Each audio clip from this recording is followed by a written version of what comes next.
Adolf Hitler একটি এমন নাম যা ইতিহাসের পৃষ্ঠায় জ্বলজ্বল করছে।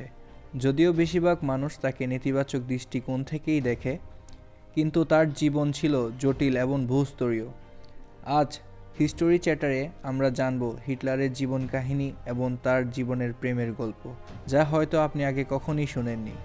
1889 সালের 20 এপ্রিল অস্ট্রিয়ার ব্রাউনাউ এমিন শহরে জন্মগ্রহণ করেন অ্যাডলফ হিটলার। তার শৈশব ছিল চ্যালেঞ্জে ভরা।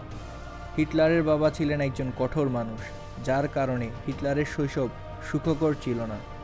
তবে ছোটবেলা থেকেই হিটলার শিল্পকলার প্রতি গভীর ভালোবাসা অনুভব করতেন। তার স্বপ্ন ছিল একজন সফল শিল্পী হওয়া, কিন্তু ভিয়েনার আর্ট একাডেমিতে তিনি বারবার ব্যর্থ হন, যা তার জীবনের মোড় ঘুরিয়ে দেয়। হিটলারের ব্যক্তিগত জীবনে সবচেয়ে উল্লেখযোগ্য সম্পর্কটি ছিল এভা ব্রাউনের সঙ্গে। এভা ছিলেন একজন ফটোগ্রাফার এবং তার জীবনের দীর্ঘ সময় ধরে হিটলারের পাশে ছিলেন, যদিও তাদের সম্পর্কটি ছিল গোপন।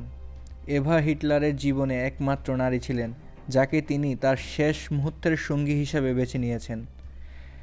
1945 সালে 29 এপ্রিল যখন দ্বিতীয় বিশ্বযুদ্ধ শেষ হওয়ার পথে, তখন বার্লিনের বাংকারে হিটলার এভাকে বিয়ে করেন। পরের দিন তারা দুজনেই আত্মহত্যা করেন, যা তাদের প্রেমের একটি করুণ সমাপ্তি টেনে দেয়। প্রেম শুধু মানুষেই সীমাবদ্ধ ছিল না, হিটলারের ভালোবাসা ছিল শিল্প এবং স্থাপত্যের প্রতি।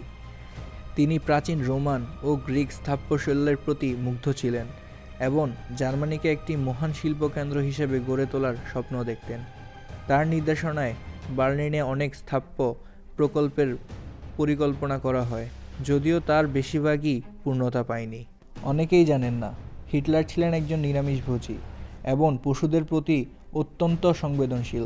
তিনি প্রাণীদের প্রতি সহানুভূতিশীল ছিলেন এবং তার শাসনামলে পশু কল্যাণের জন্য কিছু আইন পাশ করেছিলেন।